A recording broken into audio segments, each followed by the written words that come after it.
Shivaji park, मुंबईचा केंद्रबिंदू, मुंबईच्या इतिहासाचा साक्षीदार. वय बदलत गेलं तरी न बदलणारा कट्टा. शिवाजी पार्कमध्ये कायम गर्दी असते, खेळाडूंची, इन्फ्लुएन्सर्सची, राजकीय नेत्यांची. पण या गर्दीत सर्वाधिक भरणा असतो तो पार्कात कट्टा टाकणाऱ्या नागरिकांचा. शिवाजी पार्कच्या आजूबाजूलाच राहणारे हे नागरिक सकाळचा राऊंड, मग निघताना चहा, मग प्रकाश आस्वाद असा एखादा खायचा कट्टा आणि मग घरी जाऊन आराम. हे तर कित्येक ज्येष्ठ नागरिकांचं ठरलेलं रुटीन. पण याच रुटीनला मागच्या काही दिवसात जबर हादरा बसला. कारण ठरलं शिवाजी पार्क भागात ऍक्टिव्ह झालेली मालिश गँग. पार्कात फिरायला येणाऱ्या ज्येष्ठ नागरिकांना हेरणारी, त्यांच्या घराची रेकी करून मालिशच्या नावाखाली घरात प्रवेश करणारी आणि त्याच घरात दरोडा टाकून पसार होणारी मालिश गँग.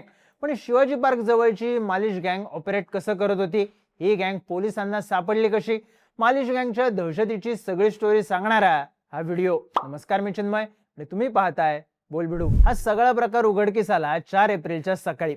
साठी ओलांडलेली एक व्यक्ती शिवाजी पार्क पोलीस ठाण्यात आली आणि आपल्या घरात दरोडा पडला आहे, मोबाईल, घड्याळ, रोख रक्कम चोरीला गेली अशी फिर्याद दिली. घरावर दरोडा टाकणारे 3 जण होते. आपण जर त्यांना पाहिलं तर तिघांनाही ओळखू शकतो असं या फिर्यादीने सांगितलं. फिर्यादी उच्चभ्रू कुटुंबातले ज्येष्ठ व्यावसायिक, शिवाजी पार्क परिसरातच राहिला. त्यांनी याआधी 2 वेळा मालिश करून घेण्यासाठी हितेश ठाकूर नावाच्या एका तरुणाला बोलवलं होतं. हा तरुण घरी यायचा, त्यांना मसाज करून द्यायचा, सगळं काही नॉर्मल. या हितेश सोबत त्यांची जानेवारी महिन्यातच ओळख झाली होती. पण एप्रिल महिन्याच्या सुरुवातीला या व्यावसायिकाला एका तरुणाने व्हॉट्सअपवर मेसेज केला. स्वतःचं नाव सांगितलं, विकास चौधरी. मला तुमचा नंबर हितेश ठाकूरने दिलाय, तो सध्या गावाला गेलाय, मी तुमच्याकडे मालिश करायला कधी येऊ, असा मेसेज त्याने केला. एवढ्यावरच न थांबता त्याने या व्यावसायिकाला फोन सुद्धा केला आणि मसाजसाठी कधी येऊ हाच प्रश्न विचारला. तेव्हा या व्यावसायिकाने मला गरज लागेल तेव्हा तुला सांगेल असं म्हणत फोन ठेवला. पण 3 एप्रिलला सकाळी 8:30 वाजताच या व्यावसायिकाला फोन करत पुन्हा एकदा कधी येऊ असं विचारलं. व्यावसायिकाने त्याच दिवशी रात्री यायला सांगितलं. या विकास चौधरीने घराचं लोकेशन मागून घेतलं आणि रात्री 11 वाजता या व्यावसायिकाच्या घरी पोहोचला. घरात आल्यावर त्याने या व्यावसायिकाला मालिश करायला सुरुवात केली. हा व्यावसायिक मधूनच वॉशरूमला गेला आणि या विकास चौधरीने डाव साधला. त्याने आधी वॉशरूमचं दार काही वेळासाठी बंद केलं. मग त्या व्यावसायिकाने आवाज दिल्यानंतर दार उघडलं आणि काही झालंच नाही असं दाखवत त्या व्यावसायिकाला उलट झोपायला सांगितलं. पण खरी चाल इथंच खेळण्यात आली होती.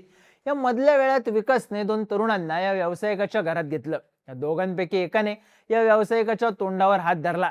आवाज करायचा नाही, ओरडायचं नाही असं म्हणत धमकावायला सुरुवात केली आणि घरात पैसे कुठे ठेवले आहेत, दागिने कुठे आहेत याची विचारणा केली. हीच वेळ साधून विकास चौधरीने सोफ्याच्या कव्हरने या व्यावसायिकाचे दोन्ही हात बांधले आणि तिघांनी मिळून या साठी उलटलेल्या व्यावसायिकाला मारहाण करायला सुरुवात केली. त्यामुळे घाबरलेल्या व्यावसायिकाने पैसे कुठे आहेत हे सांगतो पण मारू नका असं म्हणत या तिघांना थांबवलं. त्यानंतर एका ड्रॉवर मधून बेडरूमच्या कपाटातून त्यांनी रोख रक्कम काढली. एवढ्यावरच न थांबता हॉलमध्ये ठेवलेली हातात घालायची घड्याळ उचलली आणि या व्यावसायिकाचा फोन सुद्धा काढून घेतला. त्यानंतर या व्यावसायिकाला हात बांधलेल्या अवस्थेत बेडरूम मध्ये ढकलून दिलं आणि मध्यरात्री 1च्या सुमारास हे तिघही घरातून निघून गेले. पहाटे 5:30 वाजेपर्यंत हा व्यावसायिक घरात घाबरलेल्या अवस्थेतच होता. त्याने कशीबशी आपली सुटका करून घेतली आणि 5:50 शिवाजी पार्क पोलीस स्टेशन गाठत घडलेला सगळा प्रकार पोलिसांना सांगितला.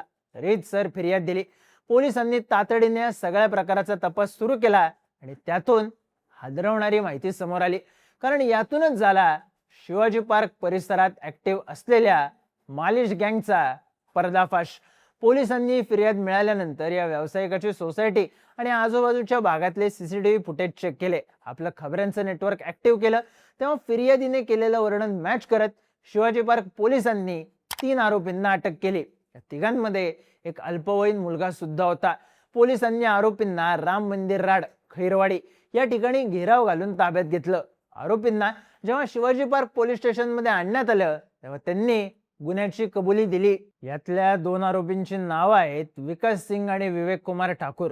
दोघांची वय आहेत फक्त 19 वर्ष. दोघही मूळचे उत्तर प्रदेशचे. साहजिकच प्रश्न पडतो की या दोघांनी हा प्लॅन नेमका कसा केला, यांची मोडस ऑपरेंडी कशी होती. तर स्थानिक पत्रकारांनी दिलेल्या माहितीनुसार मालिश गँगचे आरोपी शिवाजी पार्क भागात येणाऱ्या ज्येष्ठ नागरिकांवर नजर ठेवायचे, त्यानंतर या नागरिकांची ओळख वाढवायचे, आपण खूप चांगली मालिश करून देतो असं म्हणत त्यांचा विश्वास संपादन करायचे, आग्रह करून मालिश करायला जायचे, त्यावेळी त्यांचं घर, आजूबाजूचा परिसर याची रेकी करायचे, कुठल्या भागात कुठल्या वेळी गर्दी नसते, कुठल्या भागात ज्येष्ठ नागरिक एकटे असतात हे हेरून या मालिश गँगचा एक मेंबर घरात शिरायचा आणि त्यानंतर टोळीतल्या बाकीच्यांनाही घरात घेऊन ज्येष्ठ नागरिकाला लुटून तिथून पसार व्हायचे। या टोळीने शिवाजी पार्क भागासह मुंबईच्या आणखी काही उच्चभ्रू भागांमध्ये अशाच पद्धतीने दरोडा टाकल्याचा संशय पोलिसांना आहे। अटकेत असलेल्या अल्पवयीन आरोपीची बाल सुधारगृहात रवानगी करण्यात आली असून इतर दोघांची चौकशी सुरू आहे। शिवाजी पार्क पोलिसांनी फक्त 7 तासात या सगळ्या प्रकरणाचा छडा लावला आणि आरोपींवर BNSच्या कलम 309, 3.5, 126 आणि 127 अंतर्गत गुन्हा दाखल केला आहे। आता ही मालिश गँग फक्त तिघच चालवायचे की यांच्या मागे कुणी गॉडफादर होता याचा तपास पोलिसांकडून सुरू आहे। त्यावरूनच समोर येईल किती ऍक्टिव्ह होती शिवाजी पार्कची मालिश गँग।